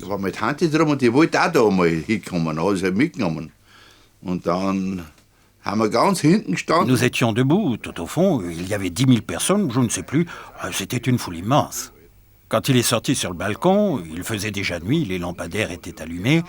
Il est sorti, il a regardé autour de lui en disant « Oui, Michel est là, Michel est là. Monte tout de suite me rejoindre. » Der Michel ist da. Ja, komm noch gleich rauf zu mir. Das war für mich direkt ein Wunder. C'était pour moi un véritable miracle. À l'époque, j'allais mieux, mais quand je suis rentré de captivité, j'avais les cheveux très courts et je pesais 48 kilos. Dann so, nicht ganz morgen, aber 96 Pfund, das war der Höhepunkt für mich, wie mir aus der Menschenmasse. Le summum pour moi, ça a été qu'ils me reconnaissent au milieu de cette foule. Pourtant, je me trouvais tout au fond avec ma tante. Il a dit « Michel est là, monte vite me rejoindre ». On ne peut vraiment pas s'imaginer cela. Il m'a reconnu parmi toute cette masse de gens. Si cela s'était produit 1 mois après, et même alors... Mais c'était 5 ans après. Selbst da war es so, nicht? Aber das war ja 5 Jahre danach, nicht? Und sind wir vorne an die Haustür. Alors nous sommes allés devant, à la porte de la maison. La police était là et ne voulait pas me laisser passer. J'ai dit « Je suis celui qui l'a appelé ». Il ne voulait pas laisser passer ma tante non plus. Alors j'ai dit « Si elle ne peut pas m'accompagner, je ne monte pas ». Alors ils l'ont laissé m'accompagner, je suis entré. Alors il a dit « Tu te souviens quand tu as dit que j'étais complètement fou ?» C'est la première chose qu'il m'a dite. Wie er gesagt hat, da ich Spinne und da ich einen Vogel habe. Das war das Erste, was er mir gleich gesagt hat. Dann habe ich gesagt, ja. Oui, je m'en souviens très bien, je dis. Et il a ajouté « Mais j'avais dit aussi qu'un jour tu lirais beaucoup de choses à mon sujet dans les journaux. » Et c'est ce qui s'est produit.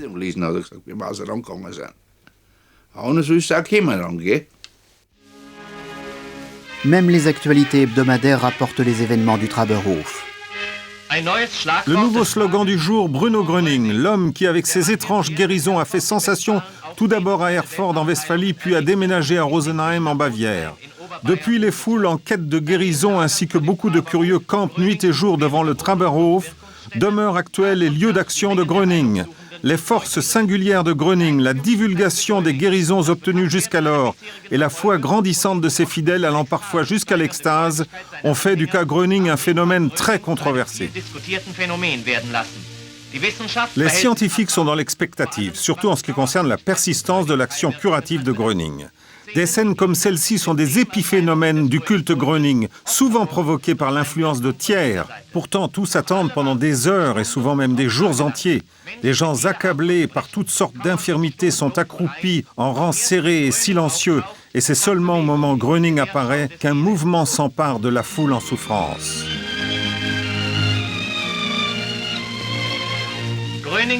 L'apparition de Gröning au balcon est le moment qu'ils ont attendu. Un étrange et douteux phénomène de nos jours.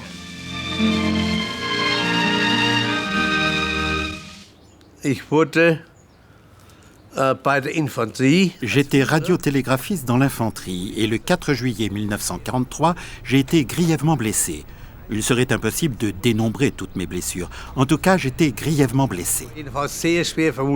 Le plus grave, c'était ma blessure au cerveau. J'avais reçu un éclat dans la tête. On m'avait opéré en 1946 pour enlever l'éclat. Mais le pire, c'était que j'étais devenu hémiplégique du côté gauche. Tout mon corps était douloureux, j'avais beaucoup de difficultés à marcher. Je pouvais seulement trottiner en faisant des petits pas de 20 cm environ. Entre-temps, j'ai été admis au centre des traumatismes crâniens de Munich. Mais le docteur Volnia, médecin-chef, excellent médecin, n'a pas pu m'aider à l'époque. Chaque jour, il essayait quelque chose de nouveau. Médicaments, massages et autres, gymnastique, on a tout essayé. À la fin, il a même utilisé la morphine, mais sans résultat.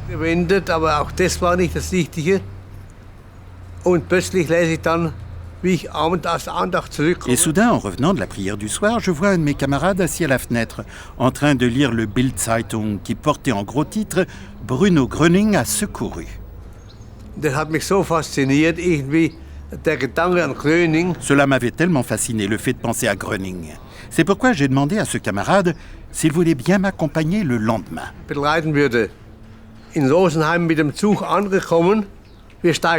Arrivé à Rosenheim en train, nous descendons. Je ne savais même pas où se trouvait Gröning, ni le Traberhof dont il était question. Je n'avais aucune idée de quoi que ce soit. Je ne savais pas non plus si Gröning était là. Et en sortant de la gare, nous voyions beaucoup de gens avec des cannes ou des béquilles prendre tous la même direction. Alors j'ai dit à mon camarade, « Dis donc, c'est par là que nous devons aller, nous aussi. » Au Traberhof, déjà plusieurs milliers de personnes attendaient Gröning. Mais personne ne savait s'il était là ou pas.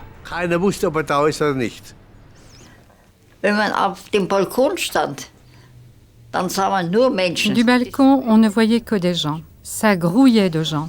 Inimaginable, cette foule. Il était même difficile d'arriver jusqu'à la maison.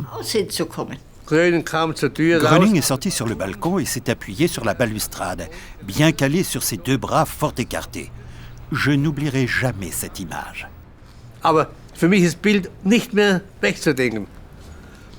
Und hat Bruno Gröning Alors Bruno Gröning a salué la foule et a dit ceci: « S'il vous plaît, placez-vous tous de façon à ne pas vous toucher les uns les autres. » Bien sûr, cela a duré un certain temps. C'était très difficile, car il y avait là tellement de gens serrés les uns contre les autres. Nous devions nous écarter afin de ne plus nous toucher et avoir nos mains tendues vers le bas. Nous étions vraiment silencieux. On aurait entendu une épingle tomber malgré la foule. C'était inimaginable.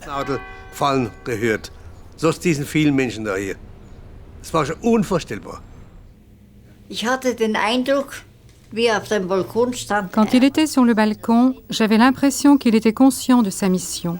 C'est cela qui lui conférait sa force et son rayonnement. Il avait déjà dit beaucoup de choses, mais pour moi, le plus important était ceci. Il vous faut croire en Dieu, et à moi, vous devriez faire confiance. Tout le reste nous mènerait trop loin, vous comprenez? C'était cela le fondement de son action.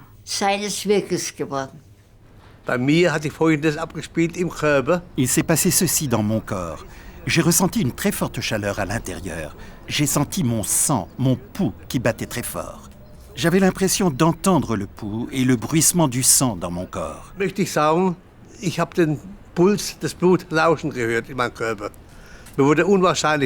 J'ai eu terriblement chaud et c'était une sensation étrange que je n'avais jamais éprouvée auparavant et que je n'ai plus jamais ressentie depuis. Et à partir de ce moment-là, je me suis senti mieux. Mais je n'en ai ressenti les effets qu'après la guérison, quand nous sommes repartis pour reprendre le train.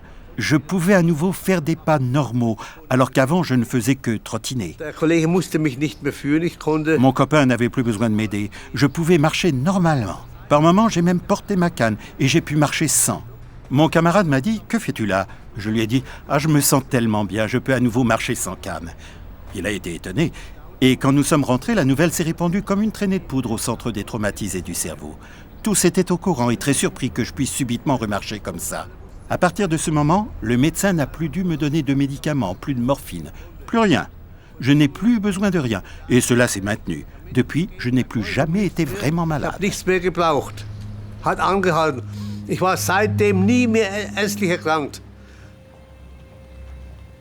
Je ne suis pas ici pour faire de grands discours, mais pour aider et transmettre la guérison. Ne pensez pas à vos souffrances. Observez votre corps et posez-vous la question, que se passe-t-il dans mon corps? Ressentez-vous que quelque chose traverse votre corps que vous n'aviez jamais ressenti? Je vous dis que vous tous n'êtes que des enfants de Dieu. L'unique médecin, le médecin de tous est et reste notre Seigneur. Lui seul peut aider. Mais il n'est que l'homme qui a trouvé le chemin vers lui, ou celui qui est prêt à prendre ce chemin, à accueillir la foi en lui et à vivre avec elle. Vous n'avez pas besoin de croire au petit Gröning, mais il faut que vous m'accordiez toute votre confiance et remercier le Seigneur pour sa grande action, pour sa toute-puissance, pour sa magnificence. Ce n'est pas moi qui veux les remerciements. Ainsi, Je souhaite à vous tous qui êtes ici présents la meilleure santé. Rejetez la maladie et accueillez la santé en vous.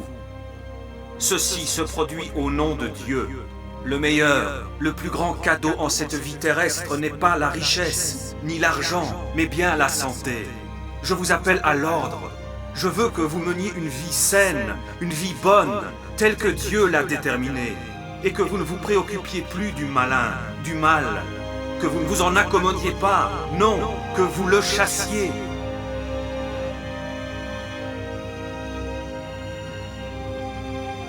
C'est seulement si vous faites tout cela que Dieu commencera à agir en vous. L'ordre, c'est Dieu. L'ordre, c'est la santé.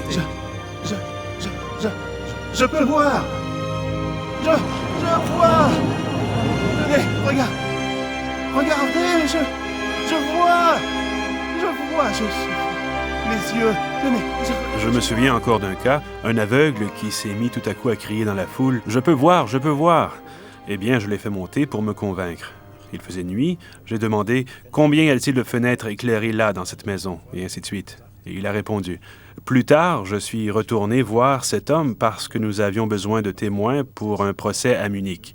J'ai retrouvé son adresse quelque part. C'était une cabane très primitive, une maisonnette. Et il était en train de tapisser avec soin. C'est bien la preuve qu'il pouvait voir, n'est-ce pas? Aber am Tapezieren fleißig, nicht wahr? Also, offensichtlich konnte sehen, ne? Was ich gesehen habe, das waren die Rollstuhlfahrer und J'ai vu les personnes en fauteuil roulant. Elles étaient assez nombreuses, je ne sais plus combien, et elles ont effectivement répondu à l'exhortation de Gröning. Elles se sont levées de leur fauteuil roulant et elles l'ont poussé elles-mêmes. Ça, je l'ai vu. Ich bin aufgestanden und habe den Rollstuhl selbst geschoben. Das habe ich gesehen. Eine Ungarin, ich nehme an, eine Zigeunerin. Une Hongroise, une tzigane, je crois, est arrivée en marchant sur les genoux. Elle joignait les mains et criait « Merci Gröning, merci Gröning ». Alors je lui ai demandé ce qu'elle avait. Elle m'a montré qu'elle avait eu les deux mains paralysées. Pourtant, elle était encore très jeune, 20 ans à peine, et très élégante pour l'après-guerre. Et maintenant, tout à coup, elle pouvait à nouveau ouvrir ses mains.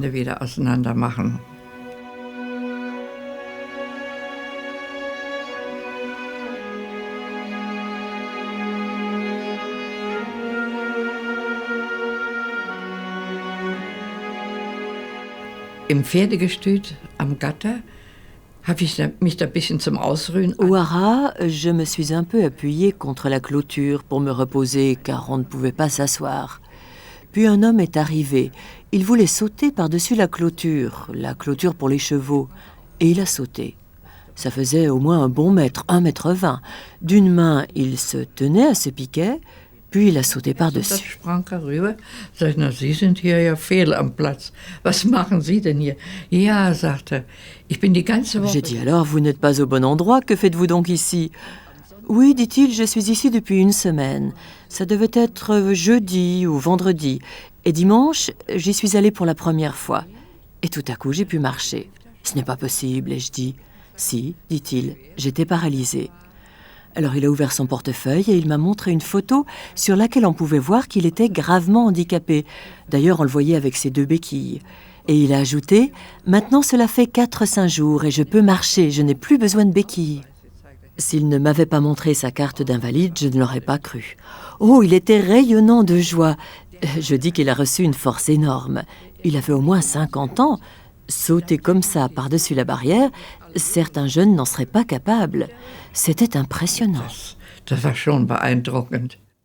À cette époque-là, on réalise même un grand film documentaire sur Bruno Gröning et les événements extraordinaires du Traberhof. Rolf Engler est responsable de la régie et de la production. Le film doit retracer les faits de façon objective et informative. De nouvelles guérisons n'en continuent pas moins de se produire. Herr Pavel hatte multiple Sklerose. Monsieur Bavet souffrait de sclérose en plaques. Et pendant la guerre, il avait été envoyé d'un hôpital militaire à l'autre. Personne ne pouvait l'aider. Cela s'était tant aggravé qu'après la guerre, il ne pouvait plus travailler. Ils avaient fui la région des Sudètes et s'était réfugié à Rosenheim. Geflüchtet nach Rosenheim. Seine Krankheit war so weit fortgeschritten, dass nur noch sitzt. Sa maladie avait tellement empiré qu'il devait presque toujours rester assis.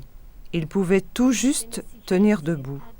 Et pour se raser, il devait soutenir son bras avec l'autre main pour pouvoir y arriver. Dass das vollführen konnte, die Tätigkeiten. Ich war öfter mal bei ihr gewesen und sah, wie krank. J'allais souvent chez Madame Bavet et j'ai vu à quel point son mari était malade. Il ne pouvait pratiquement se déplacer qu'entre le lit et la table. On devait lui tenir la main pour qu'il puisse porter la cuillère à la bouche. C'était donc, je dirais, un malade condamné qui végétait là, comme ça. Stand mit seiner Frau am Traberhof unter Tausenden von Menschen. Alle warteten auf Bruno Gröning. Il était au Traberhof avec sa femme, parmi des milliers de gens qui attendaient Bruno Gröning, eux aussi. Alors, on a appris que Bruno Gröning devait partir tout de suite. Madame Bavet a quitté son mari et a couru vers la voiture emmenant Bruno Gröning, qui était en train de démarrer. Elle s'est écriée « Monsieur Gröning, s'il vous plaît, aidez mon mari ». Elle lui a demandé de tout son cœur. Aus innerstem Herzen hat sie gebeten und reichte ihr die Hand heraus. Alors, il lui a tendu la main hors de la voiture et a serré très fort la sienne. Quand la voiture a démarré, elle a couru à côté et pour finir, il lui a dit « Il sera aidé ». Es wird ihm geholfen sein. Es war ihr diese Begegnung mit Bruno Gröning so. Cette rencontre avec Bruno Gröning avait tant de valeur pour elle. Le fait qu'il lui avait tenu la main. Automatiquement, elle avait gardé la main et le bras en l'air et s'était frayé un chemin à travers la foule jusqu'à son mari. Elle lui a dit « Eh bien, mon cher mari, cette main a tenu la main de Bruno Gröning. » Et elle lui a donné la main droite. Und gab ihm die rechte Hand. Und in dem Augenblick ist ihm... Au même instant, il a reçu une force qui a envahi tout son corps. Et il s'est senti si bien qu'il a eu soudain le sentiment qu'il était libéré de ses fardeaux, de ses maladies et de ses handicaps. Il a pu remarcher pour prendre son train. Konnte zum Zug laufen. Mon mari m'envoyait souvent un jeune de l'usine pour me communiquer des messages, car nous n'avions pas le téléphone. Lorsqu'il a frappé à la porte, j'ai dit « Oui, Max, tu peux entrer ». Et tout à coup, c'était Monsieur Bavet qui se tenait devant moi. « Vous êtes monté les escaliers en courant ?» lui ai-je dit. « Oui, c'était moi. » Et moi de dire « Mais ce n'est pas possible. Je suis guérie et je vais avoir de grandes difficultés. Je dois aller voir différents médecins et tout leur raconter. On va me retirer l'argent que j'ai reçu pour ma maladie puisque je suis en bonne santé. Je peux tout simplement reprendre un métier. Évidemment, nous restions tous bouche bée. Ich bin ja gesund. Ich kann ja ohne weiteres wieder einen Beruf ergreifen. Also wir waren natürlich alle sprachlos. Le témoignage de réussite de M. Bavet est consigné par écrit pour documenter les événements particuliers. Il témoigne de sa guérison sous serment. Plus tard, il deviendra d'ailleurs un proche collaborateur de Gröning. Ses anciens mots ne sont plus jamais revenus. Beaucoup d'autres gens témoignent de phénomènes semblables.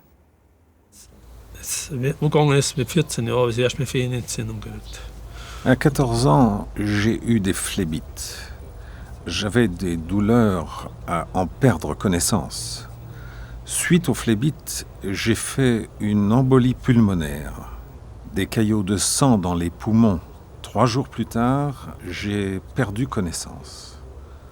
Le médecin m'a fait des piqûres. La nuit, j'étais assis au lit et je n'arrivais plus à respirer. Cela s'est aggravé. Les médecins ont préconisé alors d'amputer la jambe, parce que c'était là que le sang stagnait. Es müsste wahrscheinlich der Fuß abgenommen werden, also ganze Bein abgenommen werden, gell? Weil es eine Blutstauungen waren. Die Innen empfehlen. Ja, je refusais absolument. Je ne voulais plus vivre. Il semblait impossible qu'une amélioration quelconque se produise. Das hat nicht möglich ausgeschaut, ne? Also da noch was hilft oder so.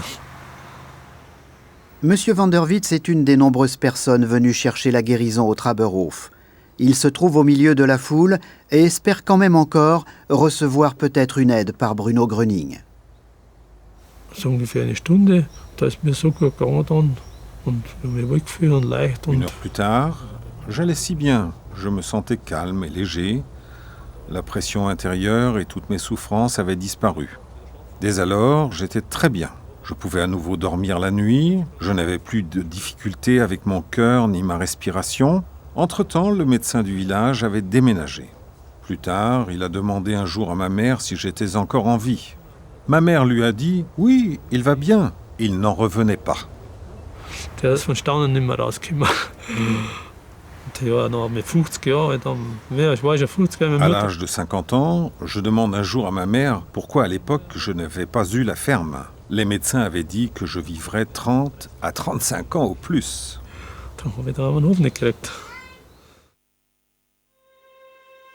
D'innombrables rapports de guérison de l'époque attestent la diversité des guérisons.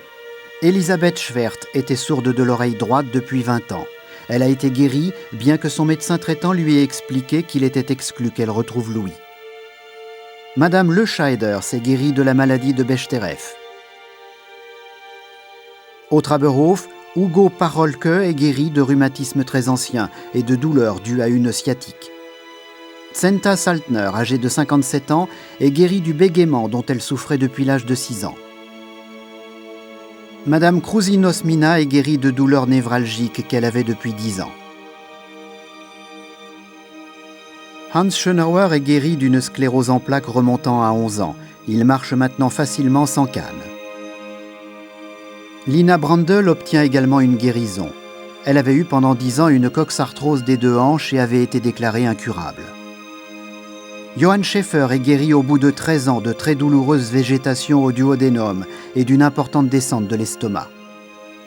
Paula Beimer est délivrée d'une grave maladie du cœur. Pendant 20 ans, Johanna Bayer a souffert d'asthme et d'une telle insuffisance respiratoire que son cœur menaçait de lâcher. Sa guérison est même confirmée par le milieu médical.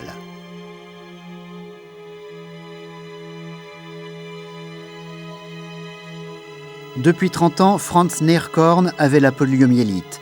Sa guérison est également attestée par des médecins.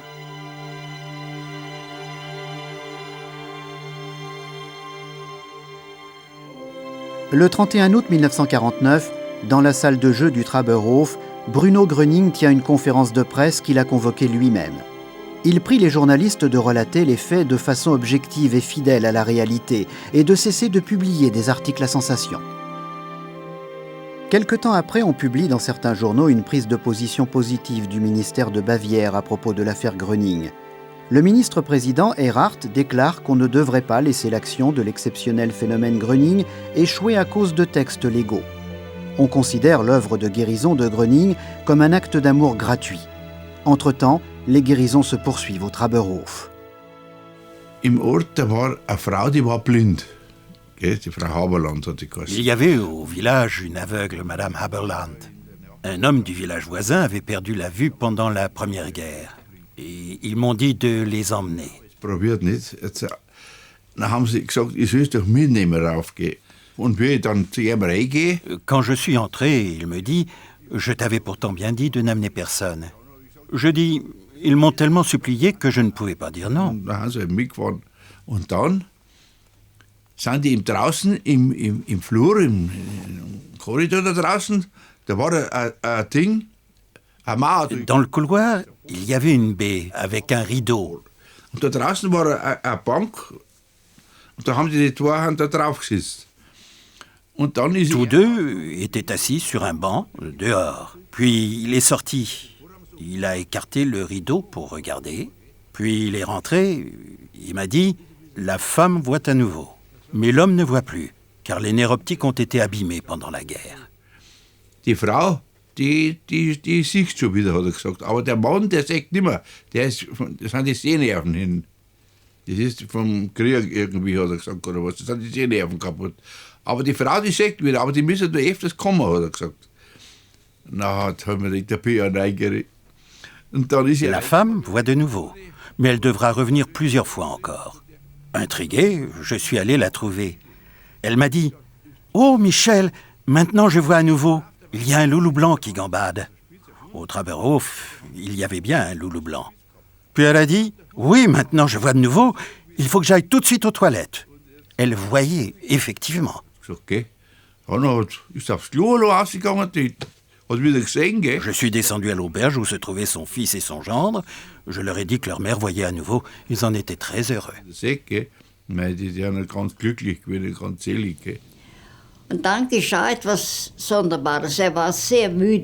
Alors, quelque chose d'étrange s'est produit. Il était très fatigué. Il y avait dans la pièce un fauteuil où il était assis, complètement épuisé, exténué. Alors M. Kuhlmann s'est glissé doucement auprès de lui en disant « Pardon, M. Gröning, regardez là en bas, il y a une ambulance à 2 étages. » Sanitätsauto, zweistöckig. Dann hat ein bisschen gewartet. Il a attendu un peu, puis il s'est levé lentement, et alors je suis allée près de lui. J'étais assise, éloignée de lui, à peu près comme vous de moi ici. Je me suis levée en disant « Monsieur Gröning, puis-je vous accompagner ?» Il a dit « Ce sera une grande joie pour moi, mais veuillez rester derrière moi. » Bleiben Sie bitte hinter mir. Also, dann blieb ich die ganze Zeit. Donc je suis restée tout le temps derrière lui, et j'ai vu comment il s'est glissé, il n'était pas très grand, dans ce bus à 2 étages rempli de grands malades. C'étaient les plus déshérités de tous, et il a été si affectueux avec eux. Il s'est agenouillé et leur a parlé. Je n'oublierai jamais cet instant. On sentait son amour. Ich werde das nie vergessen. Man spürte seine Liebe. Avec le temps, de nombreux médecins du territoire fédéral s'adressent à Gröning. C'est avec respect qu'ils s'adressent aux non-universitaires. Le docteur Erwin Perlek, généraliste, demande à Gröning, au nom de quelques grands malades, de venir faire une visite dans son cabinet. Le docteur Guido Roth, généraliste, demande de l'aide pour sa fille atteinte de poliomyélite. Le docteur Kaufmann, chirurgien, gynécologue et radiologue, voudrait consulter Gröning avec l'une de ses patientes qui lui est proche. Le docteur Joseph Keifel, généraliste et homéopathe, fait une demande en bonne et due forme pour obtenir une audience chez Gröning avec 2 patients. Le docteur Molenaar, généraliste, écrit « Cher Monsieur Gröning, étant médecin généraliste, j'ai dans ma clientèle quelques malades que vous pourriez certainement aider et qui auraient du mal à guérir sans votre aide et continueraient à rester cloués au lit. Je vous demande si je peux vous amener ces patients ou si, le cas échéant, vous pourriez venir chez nous. »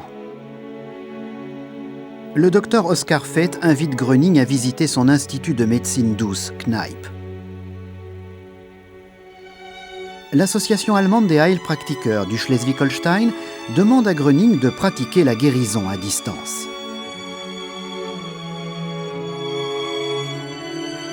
La Ligue de médecine naturelle écrit « Cher Monsieur Gröning, nous avons suivi avec attention tous les rapports faits jusqu'à présent sur vos actions et souhaitons de tout cœur que les autorités vous témoignent bientôt la compréhension que vous méritez.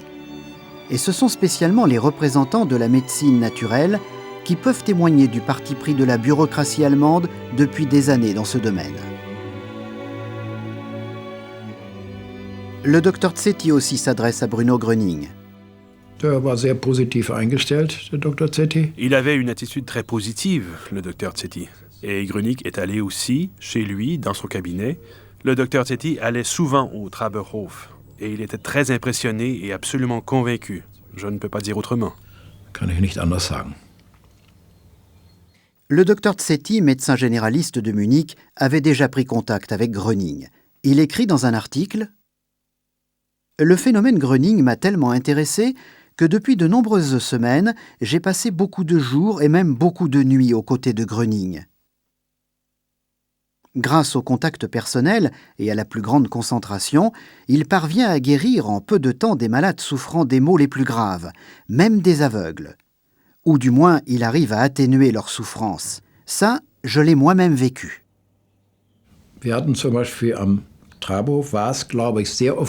Nous avions très souvent, je crois que c'était au Traberhof, des jésuites du collège qui existait encore à l'époque près de Munich. Beaucoup lui posaient des questions d'ordre religieux et s'entretenaient avec lui de problèmes liés à la religion. Cela a fait réfléchir, n'est-ce pas? Ce sont quand même des gens érudits à 100% dans ce domaine et qui possèdent un immense savoir. Et pourtant, ils se sont énormément intéressés à lui. Sich wahnsinnig für ihn interessiert. Und dann diese Geschichte mit dem Mönch aus Assisi, nicht? Et ensuite, cette histoire avec le moine d'Assise. C'était un franciscain. Il s'est présenté là, il venait de Rome, pour autant que je me souvienne, et il venait d'être ordonné prêtre, ou bien il allait l'être, je ne sais plus. Je sais seulement qu'il s'est exprimé de manière très positive. Je ne pourrais plus dire quoi en détail, ça, je ne le sais plus. J'ai parlé aussi avec lui, et il était vraiment passionné par Bruno. C'était incroyable pour lui. Et s'est exprimé avec enthousiasme et a demandé à Bruno de lui donner sa bénédiction. Lui qui était prêtre. Gedrückt und hat Bruno um seinen Segen gebeten. Als Priester, ne? Le discours du franciscain est sténographié. Il dit ceci. « Je suis profondément touché par les mots de M. Gröning et je dois vous avouer qu'il me rappelle la parole de la Sainte Écriture. C'est à leurs fruits que vous les reconnaîtrez. » Ces paroles du divin Sauveur concernent chaque homme. Et ce fruit est un bon fruit. La méchanceté des hommes est immense. Ils ont persécuté le Christ et ils ont persécuté ses disciples. Ils ont aussi pourchassé les prêtres dévots. Ils persécutent tout homme qui guérit des malades au nom de Dieu. C'est pourquoi vous devez avoir du courage et confiance et suivre ce que M. Gröning vous dit. Et si des médecins et des savants qui lui sont hostiles répondent qu'il n'a pas fait d'études comme eux, cela est ridicule, car on ne prescrit pas à Dieu ce qu'il a à faire.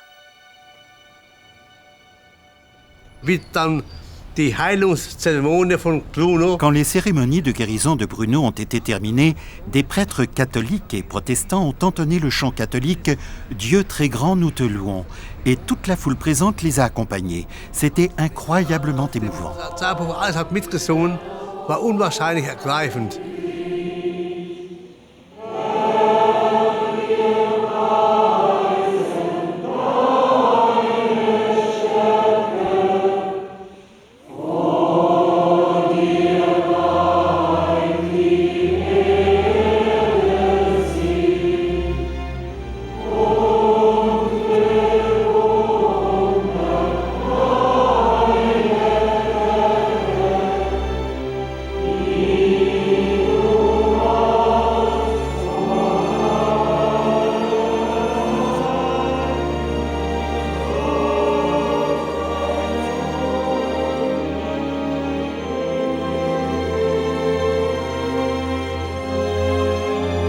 Depuis longtemps, le Traberhof est devenu un lieu de pèlerinage.